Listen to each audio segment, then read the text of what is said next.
Well, hello everybody, and welcome back to episode 49 of my Let's Play of Torment Tides of Numenera. I can never say that word right. Anyway, I'm about to ask this guy, tell me the history of the fifth eye. Let go. And I'm IVATOPIA, by the way. The physical sensitive have been hiding here for generations. The endless battle, the covert breach, the rising blood, all the great psychics, or whatever, conflicts have victors and the defeated, but more importantly they have the wounded, the veterans. The scars of the thousands of mental battles slips away here. We can let a guard down. He drinks. So we do. It's a long history. I should write it down sometime, but he shrugs. I'm feeling lazy. Tell me about the history. Actually, let me ask you something else. If I can answer, I will.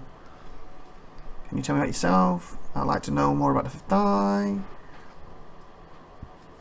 Isn't that what I just asked? Nature of his eye again? Yeah. Nothing else. What can you tell me about the Avatars? A good question. Better if I show you. He closes his mind and you feel an insistent nudge in your mind. Then your vision goes black, replaced with a nightmare. You see a void, oblivion, a place where black stars hang and shriek with formless rage. Violent lightning arcs through the sky and you witness enormous masses of pulsating orbs raging against each other. Streams of consciousness through rocket from them, and they scream of a need, desire, hatred. Other emotions arise with these wisps of mental energy that curl like steam. They brush your consciousness with the touch blemish, with the unknowable hungers of an alien mind. These lumberous wisps quests through invisible cracks in the dimensional walls. New worlds, unsuspecting minds, brilliant light, enfolded in the adversary's decaying orbit, imprisoned stars winking out forever. They came through the bloom, shining and temperous at the same time. What's temperose? Don't know what that word is. He whispers, they offer games, riches, promises for the future. I felt their passage and was afraid, and I hid my mind from their questing touch. I felt them reach for me, and I cowered in my shell. She lays a hand, oh here we go, hand under her shoulder. So she's touched him too. So these three are real. Otherwise they're really good at laying it on there and touching it enough so you don't see the hand disappearing through him or her. Those who didn't hide saw the law, and they were drawn into the unwinnable mental game, attracted by the light of the avatars' minds. They followed their own dreams into madness. Psychics and normal people alike. The ruin of the city's minds was. She shakes her head.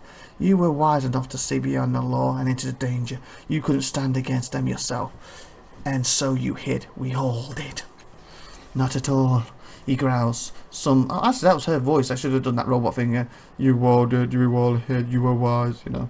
Not all, he growls. Some stood, they played the game and got cracked like glow globes. Glow globes. That's a tongue twister, glow globes. I felt them die, and their spirits got sucked into a vortex of aimless fear. You did the right thing there, Hammer, and I told you that before. Fine, fine, he replies, waving the words away. But you've seen what the avatars are like now, inhuman with no...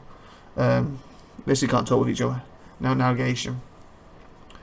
Maybe they're communicating with us, and we don't understand them. But I tell you, if this is their hello, hello, hello, hello, I don't want anything else to do with them. Goodbye, goodbye then. So those of us who survived that initial incursion gathered here. We set aside our differences and we fought back, but not without our own losses. Needs your help. Did I recommend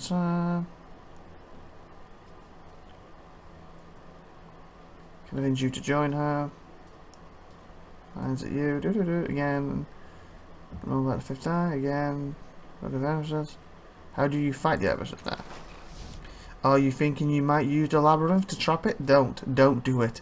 He steeples his fingers under his chin and considers. No way, it might work, it might. He looks out for a person. They exchange a wordless communication and he shrugs. We use a spotter, someone trained to recognize their scent.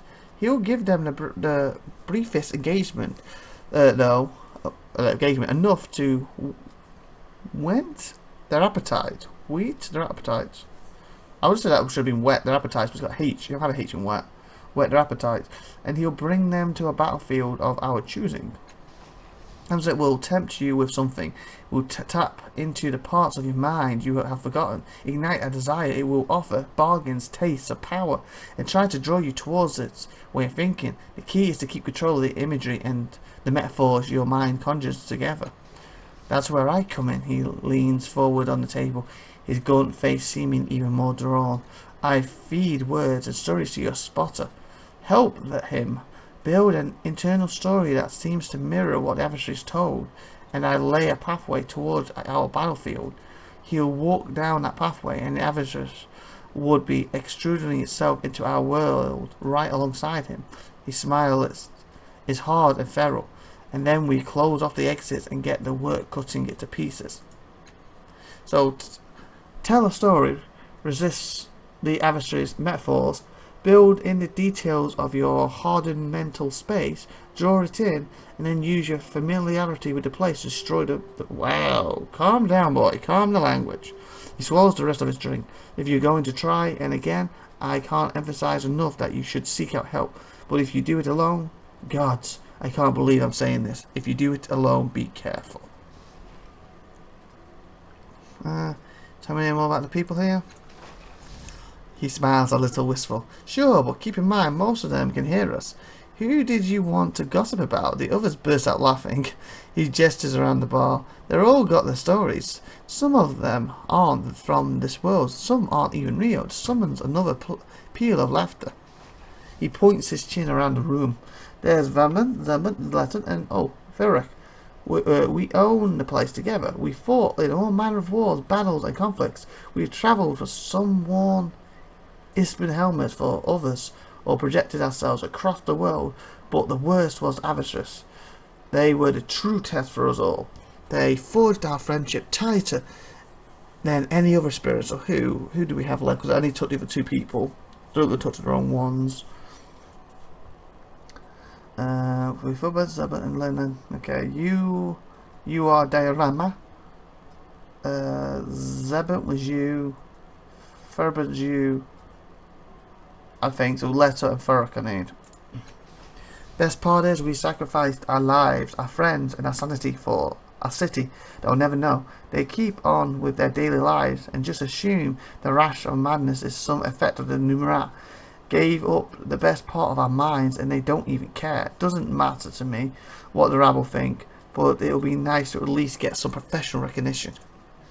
We've been over this for us. We don't do it for ourselves. We do it because it's the right thing. He's right though. Why would you save a city of people who don't care? Why does it matter? They know or not. The important thing is that you took action.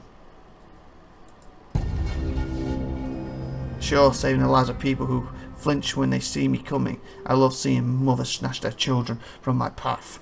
Clearing the insects from my bedroll is the next important step in knowing that I took action. Clearing insects from my bedroll. Because the entrance inside Cliff won't even sell me a clean sheet. If they were dead, at least I could steal their sheets. Wow. Who do you think Navisons would go after once all the citizens were dead, friend? You think they would head into the world, leaving your mind glowing bright behind them? I could shield myself, no problem. I did it when they came out, remember, just like you. XP, woo! What's this, like 3 episodes of some XP? Woo! 2 as well. Yes, I did, but I found help, and we hunted those B-words down and wiped most of them out. You, if you were alone here, you will get tired of having to hide your true self around them and start cursing at them just so they'll notice you. He turns and holds his head up. You see what I have to put up with? Ask for a monicum of respect, and instead I get mockery. I don't know why we pay any attention to this old gallow glass. Let's talk about how did you come with this play? Talk about Furbus. Furbus was you, wasn't it? I think. Despite his terrible complexion, gigantic face, bird-like nose, and questionable taste in haberdassery, actually I'm trying to think of any redeeming qualities that might offset all of this. Wow. I'm right here, you know. Your nose is friend. Oh yes, despite all those obvious disadvantages, Berbers has become one of the preemptive warriors of language in the entire world. You can laugh, but the old saying is undeniably true. The tongue with the word is deadlier than the hand with the sword. Okay. Unless the sword hand gets to you before you can make someone else get in the way, he mutters. He laughs. He can plant words in your mind that will activate and weaponize your body against itself. With a word, he can spin illusions inside your skull. He knows the hidden receptions and compartments of the mind, and he can whisper lock you dead. That's a fair enough assessment, eh? His friend nods. Nice. Okay, Zaban. Let's not. Nonsense. Zaban is our enforcer, our telekinetic. She summons visions for us to distract our foes, projects deadly energy, and harnesses the power of the physical world to anchor us. She harnesses the power of the physical world to anchor us. Huh. Okay, I'm thinking she harnesses the power of the physical world to anchor us. That makes it sound like she's physically bringing them here. That could go either way. If that's the case, she's physically making everyone be here. What basically means, because she's physical herself, so she's bringing all of them projections here. Or she's the one who's the projection who makes everyone else physically be here, and she can't be. Because that could be both ways. Physical world to anchor us or enemies while we deliver the... Oh, you said about the other place, though. Yeah. Kill and blow. She also lets us focus our energy through her. She is what you might call our heavy weaponry.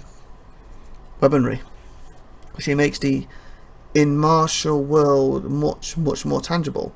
While we frolic in playgrounds of the mind, she's concerned with more earthly matters. How poetic, you old scholarwatch. Surely you took the words straight from my... Wait, why you 30 feet from her mind? Wow. He holds his head up in surrender. You were practically shouting, Zaba, how could I help but listen? So it's basically what she's thinking about herself. Let's talk about Farman. Yeah, Farman. He doesn't look towards the bar, but his mood turns sober. A true empath, our spotter. Back when he could do the work, a brave man aware of the risk he took, physically sensitive, or psychically sensitive, able to catch the lure of the Avazas and willingly to run with it. If it hadn't been for him, we would never have had the success we did. He looks down at the table. The last one we fought caught him. It took his... He paused, lost in thought. Okay, it could be this guy then, because if he was always there and he brought him, but now he's been somehow taken from him, maybe he's only projection here. What did it take? Steps in. It took some of the things that might make him special. He can't spot for us anymore. His powers aren't what they were. He's a shadow of his old self. Shadow of old self? Projection? You know, you took his physical body off him. I bet it's him. Zaba so far. Not Zaba, who did he ask about? The barkeeper. But the old skit sucker has our thanks anyway. He raises his glass towards the bartender and drops it on the table as Zaba punches his arm. Ow, that's bad luck, you know. So he punched you towards the bartender and drops it on the table as Zaba punched. Yeah, so they're definitely physical. Don't you speak an ill word about him, Valbas, not after what he did. So it is him, isn't it? He's lost his body. He's a projection now. You know how I feel about Frederick. So but he switches the liquid left in his glass. He swishes, sorry, the liquid left in it, left in his glass. His head and voice lowered. Before he lost his powers, he was one of the best on our team, one of the best I've ever known. They all nod. He cackles, but I don't tell them I said so. But don't tell them. Zaba punches him again. Let's talk about Leto. And we're going to read this next episode. So last time we got stuff to you next week. This episode. Bye for now. We'll have a great minute.